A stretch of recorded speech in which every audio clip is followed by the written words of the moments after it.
Yeah, it's wild. Well, it's great to meet you. Thank you for taking a minute out. Of course, of course. Great to meet you as well. And thank you for scheduling this. Really appreciate it. Absolutely. Yeah, you bet. So before we get into your work, I want to begin our conversation with something I think we're all kind of getting fatigued with, but it was such a big part of our lives, which was COVID. So, how did you survive the pandemic, and how does it change the way that you conduct business and do things now? Okay, so are we starting now? Yeah, yeah, yeah. Okay, and it'll be conversational and then you will edit later, right? Or Yeah, is it gonna be, I mean, would you edit this or not? let's just start over. Yeah, I Okay. was going to dive in. So yeah, I'll just start Okay, right sounds in, good. and Yeah, whatever yeah, yeah. we need to edit, we can. So again, thank Okay, you. Yeah, no, go ahead. Did you have a of question? course. And how long is it gonna be? I Um, see. Probably 20 minutes. I usually schedule Okay, 30, so okay, sounds good. Okay, we'll get let's it in start. 20. Yeah. So it's great to meet you. Thank you for taking a minute out today. I appreciate it. Thank you so much. I really appreciate being here and appreciate you scheduling this. Yeah, you bet. So let's begin our conversation with something I know we're getting tired of, which is COVID. How did you make it through that pandemic era, and how did it change the way that you do things now? So COVID, absolutely, it was unprecedented. We in our lifetime had not seen something like COVID, and it shook everyone. And especially, I was doing business in home decor, so used to, source my goods from all over the world. And supply chain, it hit the hardest because, we had instances where all our orders were running all over the world, and suddenly all the buyers, they cancel the order, right? And then all the container shipment. I mean, everyone knows how difficult it has been for the supply chain industry across the globe. But there is one thing when we look back, and I think this is something which I also, teach many people who follow me, is that the only thing constant, COVID or not, is pivoting, right? The only constant thing is business is pivoting. And I have, of course, suffered during COVID. All my orders were canceled and a lot of money on the line was stuck. And it changed the business model that we had. So, I was doing home decor and then it was generally, it was mostly wholesale. But then the industry shifted. There was no new ways of buying and they wanted us to hold stock here. So, bottom line is, I pivoted along with that. And COVID or not, that's the only way to do business because you never know how are things going to change, right? So immediately after I changed my business, I mean, we are in the process of revamping right now. So I'm rebranding IndieRoots and, it's, I'm using another avenues for go to market. And I think, I'm fortunate that all the buyers, they canceled the order at the time, but my relationship, it paid off. And after COVID, I got all my orders reinstated. Of course, there was a loss because, it was stuck there, I was holding inventory and so on. But I think it really, human relationship, it goes a long way. And also, if you're in constant state of thinking about what next, how to change with the changing market situation, I mean, things are changing every day. If you are a step ahead of the market, then you won't get hit as hard as many people got hit during COVID. I mean, people lost their businesses, they went out of business, they filed bankruptcy, Yeah, right? So it's really important to be ahead of the curve, in my opinion. absolutely. So let's get to the heart and soul of what you do on a daily basis. There's so much that goes into you being a speaker and an author, an entrepreneur and a mom and all these things. But if I put you in front of a bunch of grade school kids, let's say third graders, a career day, and one of the kids says, "Hey, what do you do for a living?" How do you answer them? I empower people around the world. I empower them with the products I make. I empower them for bringing out what's best in them. I'm a business coach. I was 8 years back, I was in corporate 9 to 5 grind. And although I was climbing ladders in Silicon Valley, my heart was not there. So I created three businesses in different diverse industries. I failed and I kept on going. And now I teach people how to do that. So my core, the work that I do is to empower people. Every product that I make, it creates, it solves a purpose. I sustainability is at the core of our brand. The string code, my women's wear brand, it's all about empowering women to feel.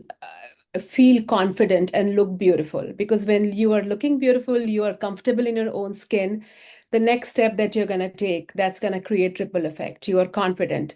So, and the idea of string code, it actually came in effect when I was in Silicon Valley. I was a marketing executive, I was saying, and I felt that there was a need for, there was a gap of fashionable work clothes. And that's how string code originated, although it has changed over the years. I mean, ever since the inception, the product, the brand was incepted. But I was like, if you're looking beautiful, if you're feeling confident, and I used to walk in the conference room and all the heads would turn at me, I'm gonna nail that next presentation because I know that, I'm feeling beautiful, I'm feeling confident, I'm looking beautiful.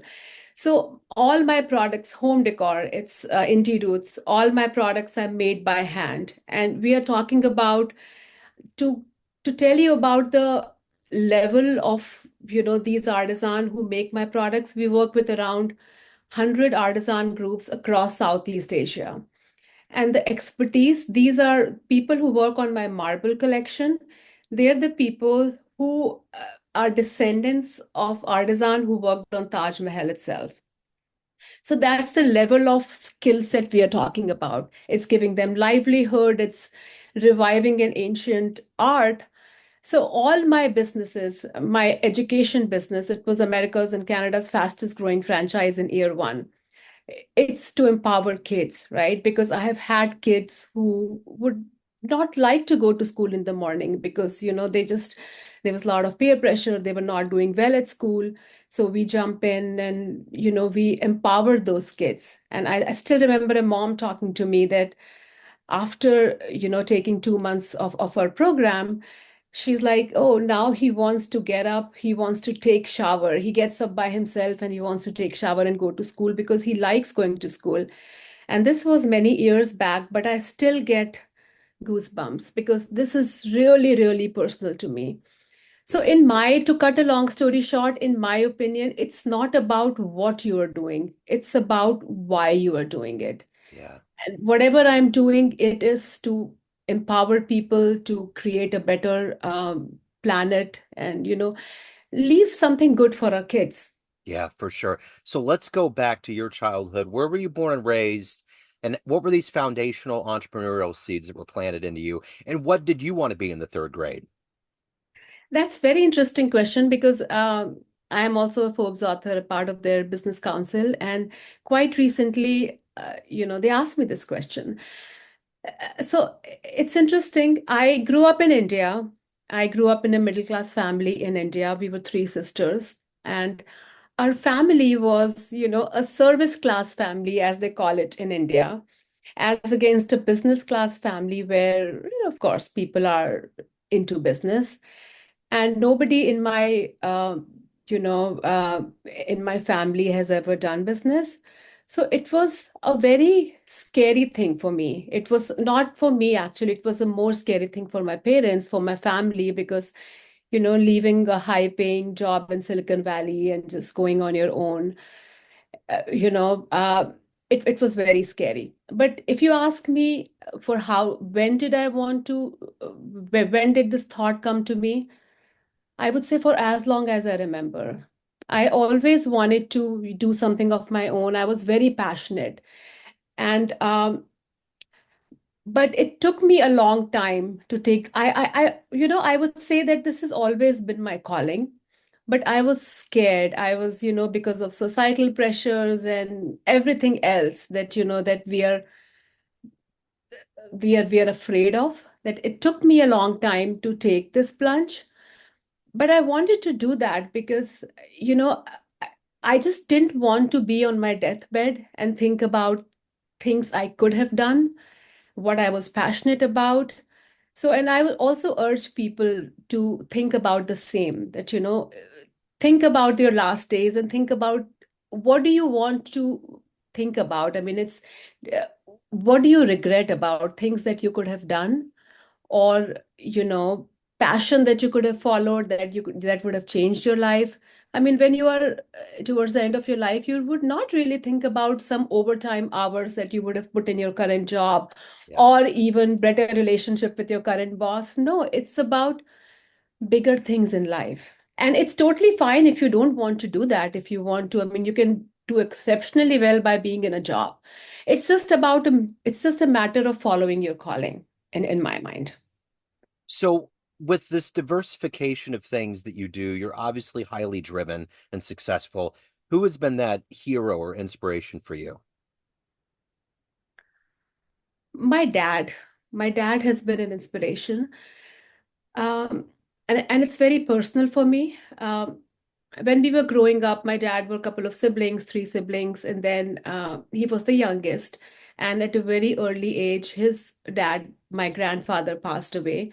So he had the, responsibility of running a family because his older brother was already studying. They could not take him out. So he left the city that we were in, hometown at a tender age of 18. And he went to, Bombay, which is like New York in the US, hustle, bustle, and, to basically earn a living. And he used to send most of that home. But even with all that, he rose to, I mean, he was actually a general manager in a telecom, so basically telecom sector in India. So he rose through the rank. He did not go to a formal engineering school, but he made up for all that with, studying and taking the test, the civil services test. And he retired as a GM in telecom sector. And even within all that, whilst all that was happening, of course, we were struggling. We were three sisters. Uh, and in India, daughters are considered a liability back in those days, at least, not now anymore. But then, because people always think that you have to marry them off and so on. But my dad, he and my mom, they always, stressed upon our education. They just want us to get that education, and not be dependent on anyone else. Yeah. And I also remember an incident when, we had all in India, and gold is considered asset, and whatever gold you get in your wedding, it's a lifetime asset. But I remember that there was a wedding in the family, and all our gold was in the house because, my mom had to wear it, and, she just kept it in home. And that night we had a robbery, we had a theft, not a robbery, and all our life saving was gone. All our life saving. And everyone, they came, and this is so personal to me. I mean, I'm very, very sensitive about this, but I still remember everyone came, oh my God, what will happen now? But my dad is like, I am alive. I'll recreate everything again. Yeah. So that has stuck in my brain. It's Wow. something which really drives me because nothing matters but your own drive, your own passion. If you are driven, you are there, you can do everything. So you're leading people to a better place in their lives. What's been the best advice that you've ever gotten in your life? That's a interesting question.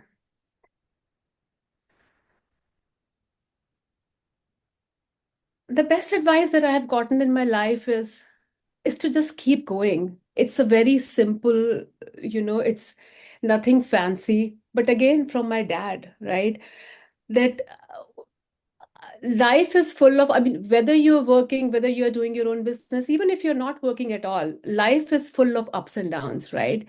And people who succeed are the people who get up after failing and keep on moving on, right? Companies like Amazon and Google, they were not created because they had an end goal. They created because they made they failed, they brought something to the market, it didn't work, they improvised, they, failed, they got up again and they made changes. And the end product that came out was even bigger than whatever they had envisioned for. So I think the best advice is to always get up and do something. Yeah. It's if you fail, then you get up, assess why you failed, and then probably pivot, or even if you don't see any reason, I think there's always something that you can work on.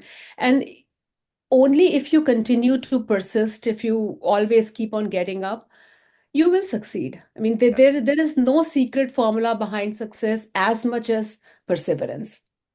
So, of all being an entrepreneur, of all the companies that exist out there, what's one that you really admire from the top down that you feel like they're doing everything as far as profits and mission and taking care of people? Is there a company that you admire like that? I admire all my companies because, I'm very, very close to all of them. But uh, I'm particularly, uh, I'll talk about my latest ventures. So my company is String Code. It's a women's wear brand. I'm always very passionate about this.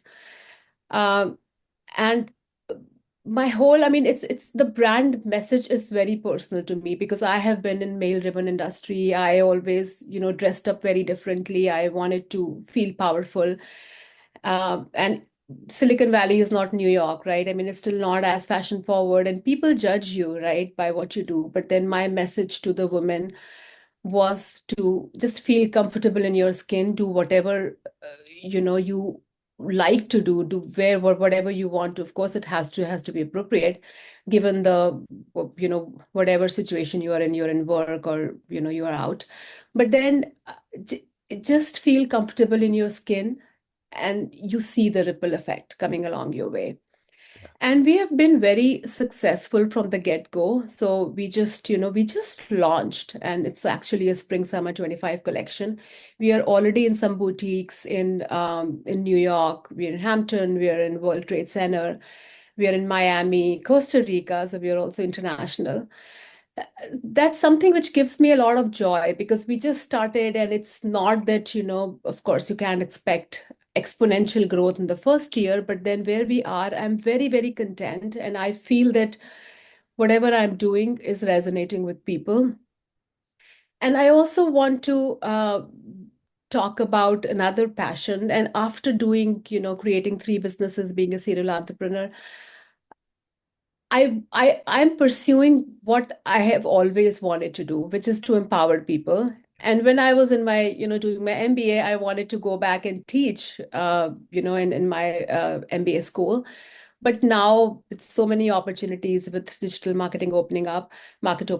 So I am also a business coach, and I empower people to, to do what they are passionate about, to find a way to do, to get out of the 9 to 5 grind. You don't have to leave your job immediately. I mean, I have been there when I was stuck. Every morning I used to wake up and I was like, okay, I don't want to go to work. So it was very exhausting for me. And I want to empower people who are in the same situation to get out of that and create something which is really their life's passion. And in a very short, I was always a CEO coach, and I did one-on-one consulting. But I recently opened my group program, and I am so touched by the amount of response I have gotten. Yeah. So that's something which is very humbling for me, and which is very satisfying for me, and which I really want to do more and more of. So at the end of the day, everyone out there has a perception of you and all these passions and pursuits that you have, but you ultimately run the show. Family, friends, clients, colleagues, but what's your perception of you? Who do you think you are? People ask me, that's a great question. Because I always, sometimes people judge me also that, hey, how are you able to do so many things? I mean, three businesses, two kids. I mean, how are you able to do it? And I feel that, people are, judging me by, hey, do I even spend time with my family, or am I ignoring my kids or whatever? Or even that, hey, I mean, back in those days, they were like, are you crazy? But I am no superwoman. I'm nothing different from you. I just feel that I'm a very normal individual. I just have figured out how to do things by constantly working on things and not giving up. I mean, even in the beginning, as I was saying, I failed. And even in my, women's wear venture, I put out a collection, and it was during COVID. And collection is beautiful, but I did not have as much learnings as I have now. So I decided to rebrand my entire line. And that collection is still lying in my garage, and creating cost for creating the collection, marketing, everything put together, retainers. I spent around 250K, and that's still, that's a loss. It's a huge loss. So, but the